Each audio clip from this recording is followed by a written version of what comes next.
Bonjour et bienvenue dans cette nouvelle vidéo dans laquelle je vous propose de parler d'une des clés essentielles à la réussite dans les enchères immobilières. Cette clé, c'est l'estimation du bien. Savoir estimer un bien à sa juste valeur de marché. D'abord, nous verrons pourquoi l'estimation du bien est véritablement une des clés vers votre réussite aux enchères immobilières. Ensuite, je vous propose de voir ma méthode étape par étape qui va vous guider vers le calcul de votre enchère idéale. Et enfin, je vous donnerai ma méthode et les outils que j'utilise pour valoriser les biens. Mais avant tout ça, laissez-moi vous rappeler que si vous êtes intéressé par les enchères, vous pouvez vous procurer mon livre Enchères immobilières, les secrets pour réussir et s'enrichir. Il est sur Amazon, il est sur les sites de Cultura, de la Fnac, d'autres sites en ligne aussi. Voilà, vous avez vraiment l'embarras du choix, en direct sur mon site également. Je vous mets le lien en description juste en dessous. Vous pourrez aller voir sur Amazon, il a que des avis positifs. Je crois qu'on doit être à 4,7 en notation sur 5. Donc voilà, vous pouvez y aller les yeux fermés. Si vous voulez réussir dans les enchères, c'est quelque chose qui va vous y aider. Il fait plus de 200 pages. Vous avez une explication sur tout le processus, toute la procédure. Ça finit par des cas concrets, une étude de cas concrets. Et vous avez aussi en annexe les textes de loi qui peuvent vous servir et même le tableau pour calculer la plus-value sur la revente du bien si vous êtes un particulier et que vous n'êtes pas habitué à faire ça. Je vous rappelle aussi que vous pouvez vous inscrire, je vous mets le lien là encore juste en dessous, à ma newsletter entièrement gratuite qui vous permettra de recevoir une fois par mois la newsletter avec 3 ou 4 points précis sur les ventes aux enchères immobilières et régulièrement des études de cas, des tips qui vous aideront là encore dans la réussite aux enchères immobilières. Allez, on attaque tout de suite cette vidéo. Alors, la première question à laquelle on va répondre, c'est pourquoi savoir estimer le bien? Pourquoi est-ce que c'est si important de savoir estimer le bien? Tout simplement parce que quand on est sur le marché traditionnel, c'est aussi très important bien sûr, mais on a une valeur de base qui est le prix proposé par le vendeur. Et en face, on a ce qu'on veut faire du bien. Qu'est-ce qu'on veut en faire? C'est-à-dire quel rendement on veut avoir si c'est une opération d'investissement locatif ou quelle marge on veut dégager si c'est sur une vente. Et donc, on va valoriser plutôt le produit qu'on veut faire. Là, aux enchères, on n'a pas la valeur de base qu'il nous suffit, entre guillemets, d'aller négocier.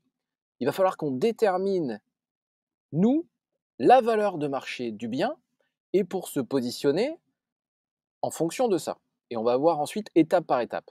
Mais vraiment, ce qu'il faut comprendre, c'est qu'aux enchères, notre point de départ à la base, c'est une annonce sur laquelle il y a, ou une affiche, en fonction de comment on apprend qu'a lieu la vente, sur laquelle il y a une mise à prix. Mais la mise à prix, elle est complètement décorrélée de la valeur réelle du bien. Il y a pas de règle pour fixer la mise à prix. On pourrait consacrer une vidéo là-dessus. D'ailleurs, j'en ai fait une, j'en parle un petit peu dans les moyens pour avoir connaissance des ventes, donc je vous renvoie à cette vidéo-là sur la chaîne. Mais voilà, la mise à prix, elle ne veut strictement rien dire. Jamais. Donc, c'est un point de départ, mais qui est un faux point de départ. Et pour savoir où il faut s'arrêter, jusqu'où c'est intéressant d'aller enchérir, il faut savoir tenir compte de tous les postes de dépenses, donc tous les frais annexes. Là aussi, je vous renvoie à une vidéo, j'ai même fait 2 vidéos sur ce sujet-là, donc allez voir sur la chaîne ces 2 vidéos-là, vous en saurez beaucoup plus et vous saurez tous les frais qu'il y a à payer. Mais voilà, avec la mise à prix de départ, ça n'est en rien un indicateur de quoi que ce soit, et donc il faut savoir quelle est la valeur du bien pour savoir jusqu'où ça vaut le coup d'aller enchérir et se positionner sur le bien. Alors ce que je vous propose maintenant, c'est qu'on va aller voir quelles sont les étapes pour déterminer notre enchère idéale, votre enchère idéale.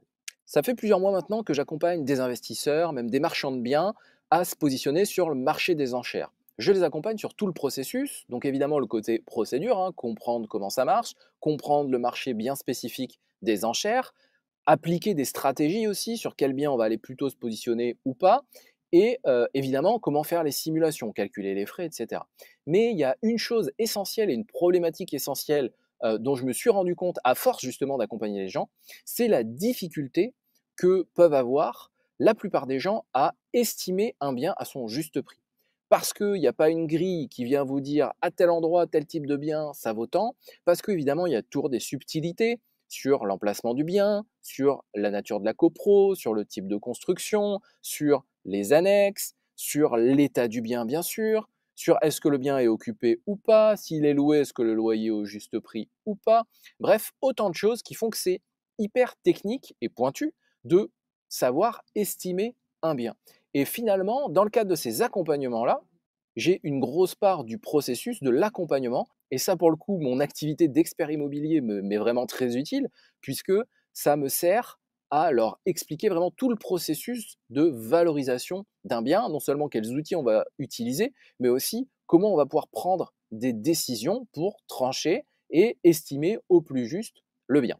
D'abord, l'étape 1, on vient d'en parler, c'est de savoir estimer le bien. On verra ensuite comment et quels outils on va utiliser pour faire une estimation la plus précise possible, parce qu'il ne suffit pas d'aller chercher un vague prix au mètre carré moyen pour estimer un bien immobilier. Ça, c'est le meilleur moyen de se planter et d'acheter un bien trop cher, parce qu'on n'a pas tenu compte de tous les paramètres. Donc, l'étape numéro 1, on va estimer notre bien. Ensuite, on va appliquer la décote qu'on souhaite en fonction de la marge qu'on vise ou du rendement qu'on veut. Et enfin, étape 3, et rassurez-vous, je vais rentrer un petit peu plus dans le détail en récapitulant ces 3 étapes. L'étape 3, ça va être d'obtenir votre enveloppe globale. Vous obtenez, en partant de la valeur du bien, en appliquant une décote, quelle est votre enveloppe globale. Allez, je vous explique tout de suite et on va voir un exemple aussi derrière. Donc, on récapitule. Étape 1, vous estimez votre bien. Une fois que vous avez cette estimation, vous allez appliquer dessus une décote en fonction de la marge que vous visez, de votre objectif finalement sur cette opération ou sur vos opérations de façon générale. Et ensuite, vous obtenez votre enveloppe globale. C'est quoi l'enveloppe globale et comment on y arrive? Donc avec un exemple.